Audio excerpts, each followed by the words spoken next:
नमस्कार। प्रादेशिक समाचार के साथ मैं ज्ञानेश्वर प्रसाद श्रीवास्तव। पहले मुख्य समाचार। राष्ट्र आज 74वां गणतंत्र दिवस मना रहा है। नई दिल्ली में कर्तव्य पथ पर भव्य परेड में देश की सैन्य और सांस्कृतिक विविधता को किया गया प्रदर्शित। राष्ट्रपति द्रौपदी मुर्मू ने राष्ट्र के नाम अपने संदेश में कहा, भारत को विश्व समुदाय ने सम्मान की दृष्टि से देखना आरंभ कर दिया है और विश्व मंच पर भारत की पहल से सकारात्मक परिवर्तन आ रहे हैं। रांची के मोरहाबादी मैदान में राज्यपाल रमेश बैस और दुमका में मुख्यमंत्री हेमंत सोरेन ने किया ध्वजारोहण। और राउरकेला में आज FIH हॉकी पुरुष विश्व कप में भारत का मुकाबला जापान से होगा। और अब समाचार विस्तार से। राष्ट्र आज 74वां गणतंत्र दिवस मना रहा है। इस अवसर पर मुख्य समारोह नई दिल्ली में कर्तव्य पथ पर आयोजित किया गया। राष्ट्रपति द्रौपदी मुर्मू ने गणतंत्र दिवस आयोजनों में देश का नेतृत्व किया। इस वर्ष मिस्र के राष्ट्रपति अब्देल फतह अल सीसी समारोह के मुख्य अतिथि थे।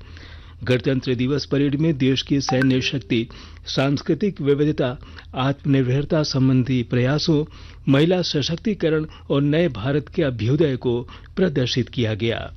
परेड आज सुबह राष्ट्रीय समर स्मारक पर प्रधानमंत्री नरेंद्र मोदी की पुष्पांजलि के साथ प्रारंभ हुई।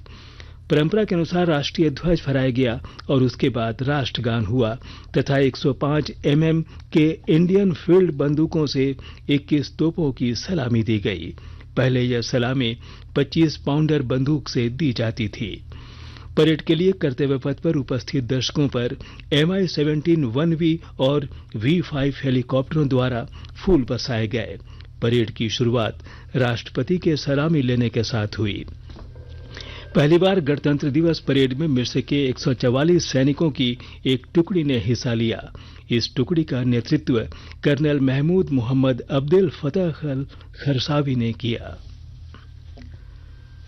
74वें गणतंत्र दिवस की पूर्व संध्या पर राष्ट्र को संबोधित करते हुए कल राष्ट्रपति द्रौपदी मुर्मू ने कहा कि भारत को विश्व ने सम्मान की दृष्टि से देखना आरंभ कर दिया है और इससे नई संभावनाएं और जिम्मेदारियां सृजित हुई हैं। उन्होंने इस अवसर पर देश विदेश में रह रहे भारतीय नागरिकों को गणतंत्र दिवस की शुभकामनाएं दी। उन्होंने कहा कि संविधान लागू होने के दिन से आज तक संविधान ने शानदार यात्रा पूरी की है जो अन्य राष्ट्रों के लिए प्रेरणा का स्रोत है। राष्ट्रपति ने कहा कि G20 की भारत की मिली अध्यक्षता लोकतंत्र और बहुस्तरीयवाद को प्रोत्साहन देने का एक अवसर है। उन्होंने विकास और पर्यावरण के बीच संतुलन बनाए रखने की आवश्यकता पर बल दिया। राष्ट्रपति ने नारी सशक्तिकरण और लैंगिक समानता के क्षेत्र में भारत की प्रगति का उल्लेख किया। उन्होंने बेटी बचाओ बेटी पढ़ाओ अभियान में लोगों की सक्रिय भागीदारी की सराहना की। प्रधानमंत्री नरेंद्र मोदी ने गणतंत्र दिवस पर देशवासियों को शुभकामनाएं दी हैं। एक ट्वीट में उन्होंने कहा कि इस बार का गणतंत्र दिवस इस अर्थ में विशेष है कि यह आयोजन आजादी का अमृत महोत्सव के दौरान हो रहा है। प्रधानमंत्री ने देशवासियों से महान स्वतंत्रता सेनानियों के सपनों को साकार करने के लिए एकजुट होने का आह्वान किया है। गृह मंत्री अमित शाह ने भी 74वें गणतंत्र दिवस पर देशवासियों को शुभकामनाएं दी हैं। श्री शाह ने देश की स्वतंत्रता, सशक्तिकरण और रक्षा के लिए प्राण न्यौछावर करने वाले सभी स्वतंत्रता सेनानियों, संविधान निर्माताओं और वीर सैनिकों को नमन किया है। केंद्र सरकार ने कल गणतंत्र दिवस की पूर्व संध्या पर पद्म पुरस्कारों की घोषणा की। इनमें 6 पद्म विभूषण और 9 पद्म भूषण पुरस्कार शामिल हैं। ORS के जनक डॉक्टर दिलीप महालनोबिस को बाल रोग चिकित्सा के क्षेत्र में मरणोपरांत पद्म विभूषण से सम्मानित किया जाएगा। उन्होंने ORS के व्यापक उपयोग की पीड़ा उठाया। माना जाता है कि इससे विश्व स्तर पर 5 करोड़ से अधिक लोगों की जान बचाई गई।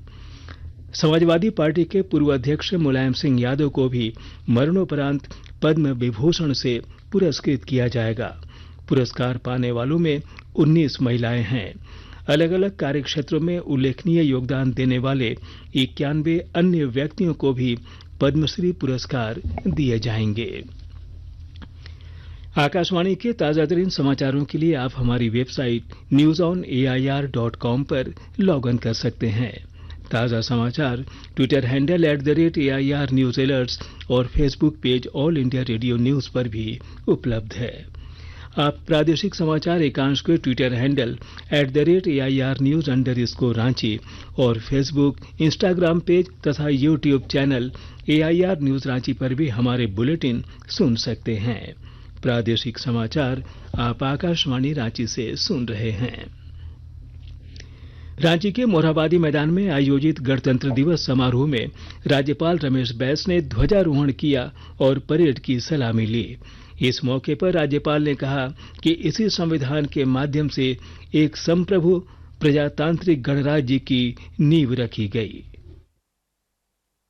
सरकार ने अपने गठन से लेकर अब तक जन कल्याण के अनेक कार्यों को पूरा किया है और कई नए कार्यक्रमों की शुरुआत भी की है। सरकार ने सभी क्षेत्रों और वर्गों, विशेषकर गरीबों, कमजोरों, पिछड़ों, अल्पसंख्यकों, महिलाओं की जरूरतों को ध्यान में रखकर विकास के लक्ष्य तय किए हैं।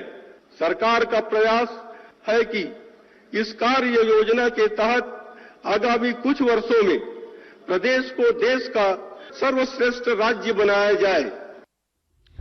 उधर दुमका में आयोजित गणतंत्र दिवस समारोह के अवसर पर मुख्यमंत्री हेमंत सोरेन ने ध्वजारोहण किया और अपने संबोधन में कहा कि राज्य की जनता के विकास के लिए सरकार की ओर से कई तरह की योजनाएं चलाई जा रही हैं। मैं नमन करता हूं राष्ट्रपिता महात्मा गांधी को, पंडित जवाहरलाल नेहरू, डॉक्टर राजेंद्र प्रसाद, नेताजी सुभाष चंद्र बोस, मौलाना अबुल कलाम आजाद, सरदार वल्लभ भाई पटेल, शहीद आजम भगत सिंह, बाबा साहब डॉक्टर भीमराव अंबेडकर सहित उन तमाम विभूतियों को जिनके नेतृत्व में हमारे देश ने स्वतंत्रता प्राप्त की और एक सशक्त गणतांत्रिक राष्ट्र के रूप में विश्व के मानचित्र पर अपनी पहचान बनाने में हम कामयाब हो सके। आज इस ऐतिहासिक दिन पर मैं झारखंड के सभी महान विभूतियों भगवान बिरसा मुंडा, तिलका मांझी, वीर शहीद सिद्धू कान्हू, चांद भैरव, बहन फूलो झानो, पोटो हो, नारो हो, वीर बुद्धू भगत, जतरा टाना भगत, नीलांबर पीताम्बर, शेख भिखारी, पांडे गणपत राय, शहीद विश्वनाथ सहदेव को भी नमन करता हूं। झारखंड उच्च न्यायालय परिसर में भी कार्यवाहक मुख्य न्यायाधीश द्वारा झंडोत्तोलन किया गया। पूर्वी सिंहभूम के सबल और आदिम जनजाति के सर्वांगीण विकास के लिए जिला प्रशासन ने योजना बनाई है। विस्तृत ब्यौरे के साथ हमारे संवाददाता। पूर्वी सिंहभूम जिले के सबल एवं आदिम जनजाति के सर्वांगीण विकास के लिए जिला प्रशासन ने रणनीति तैयार की है। सरकार के सभी कल्याणकारी योजनाओं का लाभ उन तक पहुंचाने के लिए 23 पदाधिकारियों के बीच दायित्व सौंपे गए हैं। 1 से लेकर 13 फरवरी के बीच अलग अलग प्रखंडों में कैंप लगाकर ऐसे परिवारों को योजनाओं का लाभ दिया जाएगा। इसमें बस्तियों में मनरेगा के तहत 100 दिनों का रोजगार उपलब्ध कराना, सभी टोलों एवं बस्तियों में साप्ताहिक स्वास्थ्य कैंप लगाना, राशन कार्ड बनवाना, राशन उपलब्ध कराना, महिलाओं और बच्चों के पोषण की स्थिति, सैनिटरी पैड वितरण आदि शामिल है। डॉक्टर राजेश कुमार लालदास, आकाशवाणी समाचार, जमशेदपुर। ओडिशा में खेले जा रहे हॉकी विश्व कप में नीदरलैंड्स ने कोरिया को 5-1 से और जर्मनी ने इंग्लैंड को पेनाल्टी शूटआउट में 4-3 से हराकर सेमीफाइनल में प्रवेश किया। आज क्लासिफिकेशन में भारत 9वें से 13वें स्थान के लिए जापान के साथ खेलेगा। यह मैच शाम 7 बजे से राउरकेला में खेला जाएगा। और अब अंत में मुख्य समाचार एक बार फिर। राष्ट्र आज 74वां गणतंत्र दिवस मना रहा है। नई दिल्ली में कर्तव्य पथ पर भव्य परेड में देश की सैन्य और सांस्कृतिक विविधता को किया गया प्रदर्शित। राष्ट्रपति द्रौपदी मुर्मू ने राष्ट्र के नाम अपने संदेश में कहा, भारत को विश्व समुदाय ने सम्मान की दृष्टि से देखना आरंभ कर दिया है और विश्व मंच पर भारत की पहल से सकारात्मक परिवर्तन आ रहे हैं। रांची के मोरहाबादी मैदान में राज्यपाल रमेश बैस और दुमका में मुख्यमंत्री हेमंत सोरेन ने किया ध्वजारोहण। और राउरकेला में आज FIH हॉकी पुरुष विश्व कप में भारत का मुकाबला जापान से होगा। इसके साथ ही आकाशवाणी रांची से प्रादेशिक समाचार का ये बुलेटिन समाप्त हुआ। नमस्कार।